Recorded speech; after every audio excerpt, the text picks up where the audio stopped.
Hey, hey, what up, what up, we are? What's happening, world? B Marsh Boxing back at it with another boxing video, man. We just finished watching this Tank Davis versus Frank Martin fight. What a fight, man. What a fight. You know what I'm saying? Now, I knew what the fuck was going to happen in this fight. I sat there sitting there, I was watching the house with a packed house, you know what I mean? Packed house watching the fight, you know what I'm saying? And I told everybody in the crib that, yeah, this fight going to end in a knockout. And Frank Martin, man, was doing his thing. He was doing his thing for the first 6 rounds of this fight. Boxing beautifully. This is a fight between two southpaws. Sticking and moving, you know what I'm saying? Circling, using his what do you call it? Perpetual motion, you know what I'm saying? And he had a whole lot of lateral movement, sticking and moving, you know what I'm saying? Beating the man Tank Davis to the punch, using his jab, counter punching. You know what I'm saying? Check right hooks, pivoting. His only issue is when he gets on the ropes. And he did block and move and dodged a lot of punches when he was on the ropes early, not later in the fight where the inevitable was about to happen, but early on. But his footwork was superb. I gotta give it up to Frank Martin. His footwork was superb. And it was giving the man Tank Davis fits. But Tank Davis started to do what a great boxer should and would have to do if you call yourself a pressure fighter, and that's cutting off the ring. Started to cut off the ring. Frank Martin got his back towards the ropes, and Frank Martin wasn't clinching enough. I think Frank Martin didn't want to get that stigma, as in, you know, they Tank was talking about in their sparring sessions before, however many years that may have been, that Frank Martin got to clinching, he'd be hugging, bear hugging all the time. I guess Frank Martin didn't want to prove that that's all he can do, so he ain't do that enough, if at all. You know what I'm saying? But the first 5 rounds, man, or 4 rounds, excuse me, I had the man Frank Martin winning those rounds.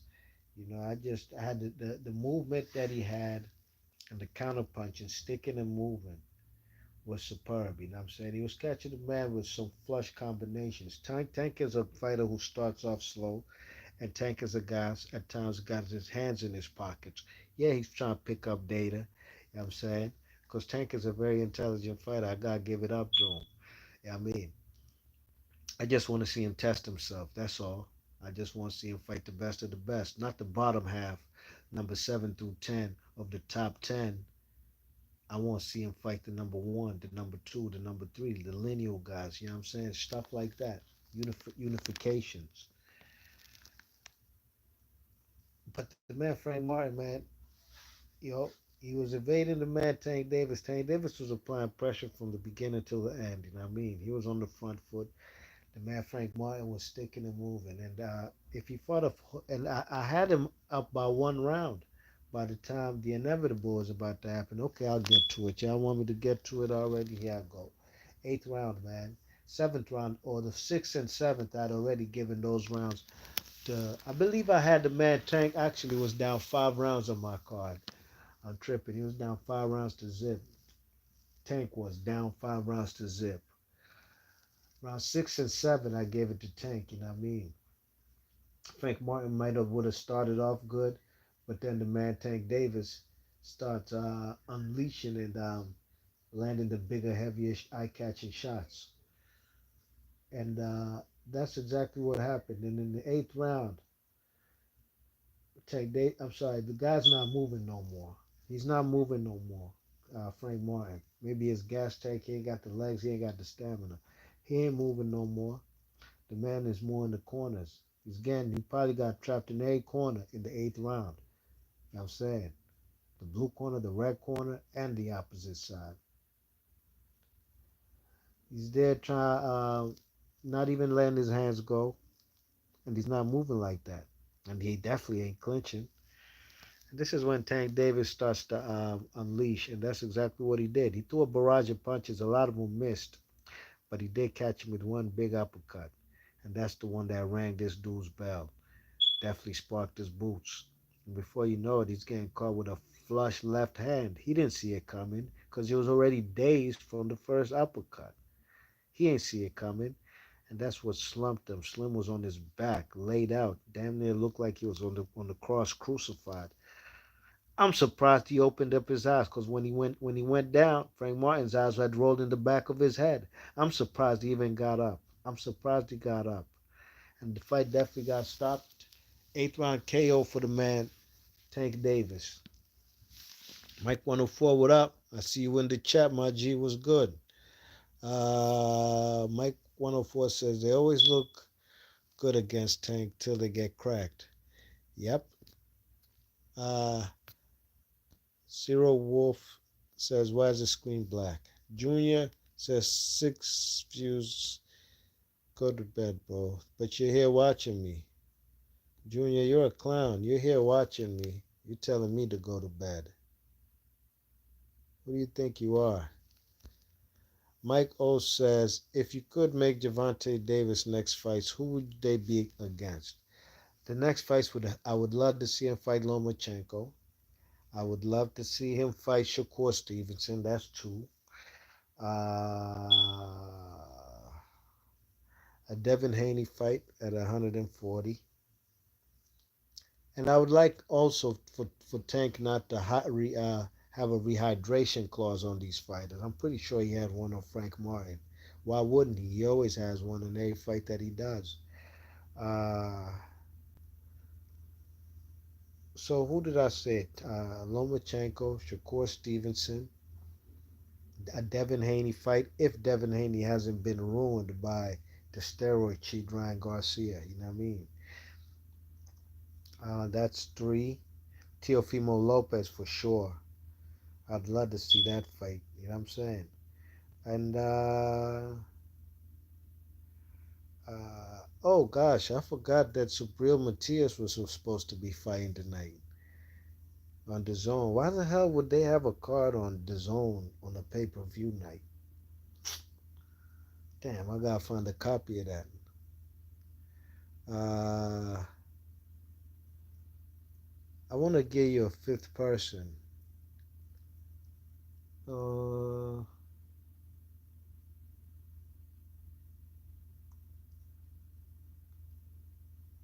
it would have to be these guys at 140.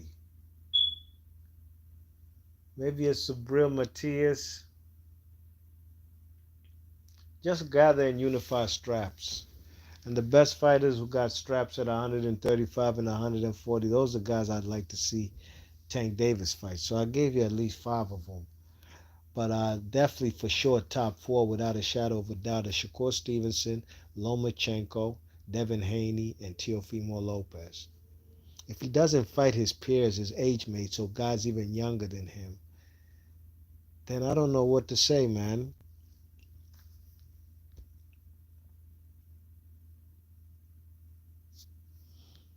Uh, so somebody's asking me, Trashy Zay is here. What do you like, English or Russian? I don't know. I like Russian.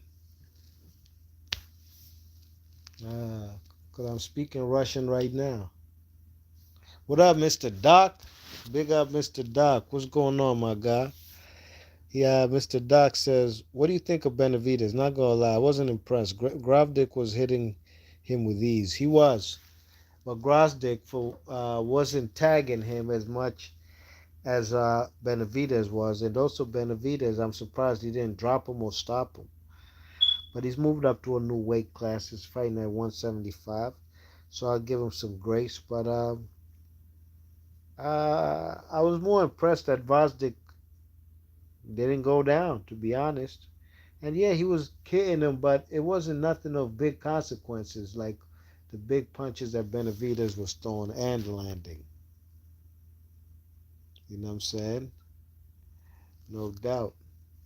But big up Mr. Doc, man. Good man. Good to see you, my guy. Heavyweight boxing in America is dead. It's a wrap, man. We going back to the days of the Klitschko era, where all the straps are in Europe. You know what I'm saying? The big fights happen over here on the East Coast now. It like heavyweight fights. They're happening in Saudi Arabia and Europe, man. It's over for heavyweight boxing in the United States. Uh, Mike 104 says, "B Marsh, you ready for that? Uh, what you was talking about, a sweep? I seen you deleted the chat. Yeah, my Celtics. I know you probably talking about the Celtics. We were supposed to sweep that joint, man, the other night, but we went to bed. But it's okay. We gonna handle our business in Boston on Monday. You know what I mean? It's gonna be a Boston massacre. Bet your money on that. They're gonna lay the smackdown on the Mavericks. It's gonna be it's gonna be pandemonium. It's gonna be I believe it's gonna be a rout. We're gonna destroy them. Yep. Yes, indeed. But yeah, man, Tank Davis is here, man. We want to see him fight better fighters. Like I said, not the bottom 7 through 10 of the lightweight division. Fight number 1, 2, 3, and 4. How about that? Time will tell. We shall see. But big up everybody in the chat. I think I'm about to go to bed. You already know it's 1:17 a.m. here on the East Coast. I'm about to call it a night. Salute to everybody. My man Mike 104 says, yes, Celtics probably going to lay it, the smack it down. They need to. They need to because the fans want it. But Boston is also a team that plays better on the road than they do at home. But I don't think that's going to matter this on Monday. If they are who they are and supposed to be, they're going to be lifting that Larry O'Brien trophy on Monday night. My Boston Celtics looking forward to getting that 18th title, man. I know I deserve it. Lord knows I deserve it, man. But yeah, big up everybody in the chat. B Marsh Boxing, salute to y'all. Leave your thoughts and comments. Hit the thumbs up if you like the content. Subscribe if you're new to the channel. And let me know what you guys think about Tank Davis. And let me know who you would like to see him fight next, you know. Now, there's a lot of Tank Davis fans out there. The same Tank Davis fans, extremists, are also the Errol Spence fans. And there were also the Deontay Wilder fans. So they're holding on to one guy right now. Yeah, I'm saying. They're holding on to one guy. And I know some people out here on these YouTube streets, they can't stand Tank Davis. They hate his guts. But because of whom they're affiliated with, they have to be ballpark eaters. They got to suck Tank Davis off to appease to a certain demographic. You know what I mean? That's all well and fine. Me personally, I've seen Tank Davis fight 3 times in my life.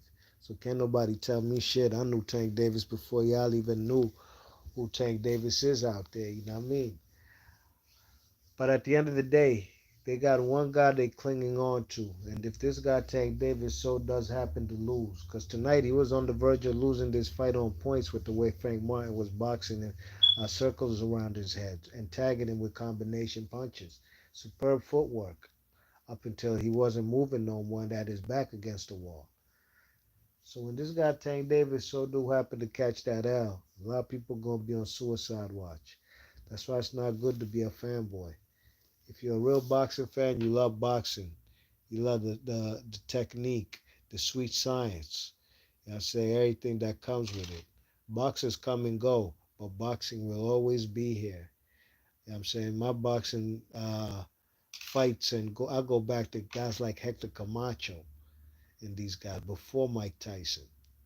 These guys been long gone out the game. I've seen many generations come and go from this boxing shit, but the game remains.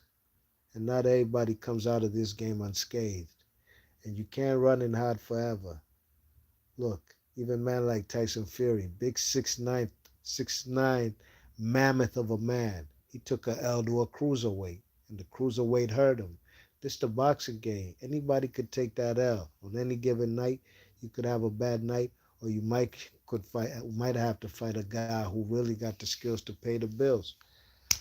So if you enjoy the sport for what it is, I love it for what it is. But what I like also is fights where I'm going in not knowing who's going to win.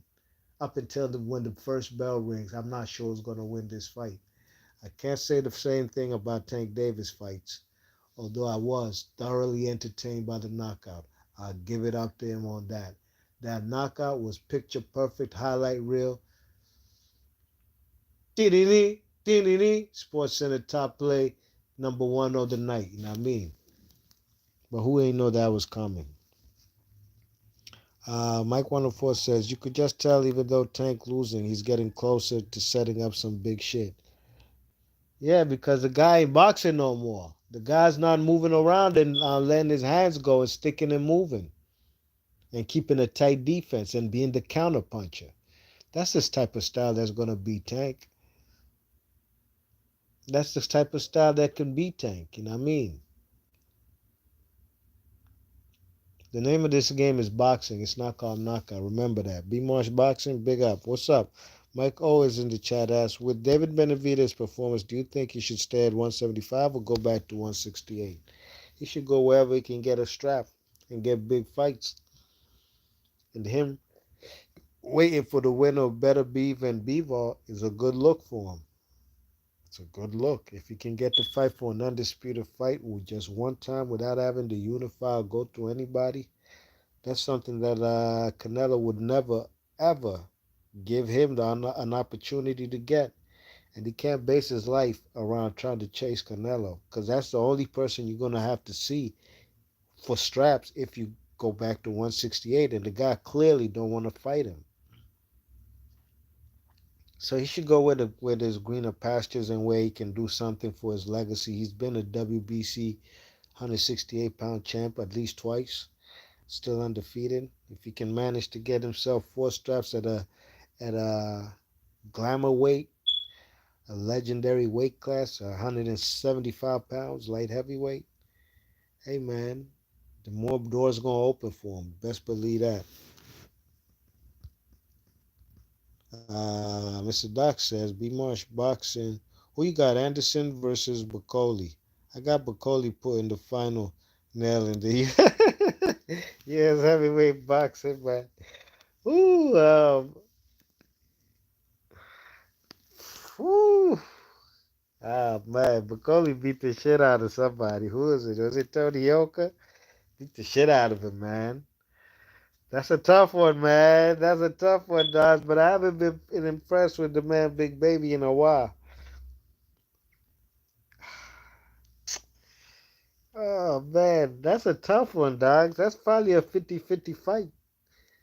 You know, the guy might come to America, man, in its big bright lights and over there, wherever the fuck the fight is. I think Los Angeles, if it's a fight I'm thinking about on a Bud Crawford undercard, or it might not be. I'm not too sure.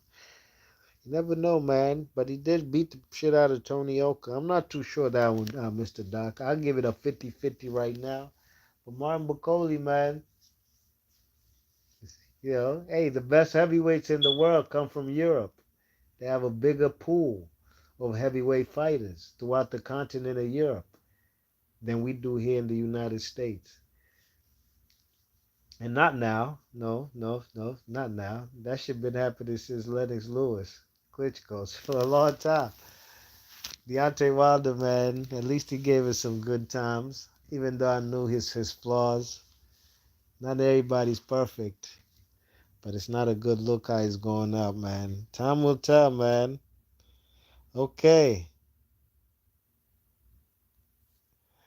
Mr. Dash is that Jabba Bacoli. Yeah, on the butt undercard. Okay, it's on butt undercard. Yeah, man. Hey, I think Big Baby might rise to the occasion, but I'm not sure. It could go either way. Right now, I'm not too sure. I'm not too sure. I was never high on Tony Yoka. I thought he was an ass for a pro. These type of guys should stay in the amateurs their whole life. He was a terrible professional. Can't compare him to guys he came out of boxing with, Joe Joyce and these guys. These guys went way further than Tony Oka.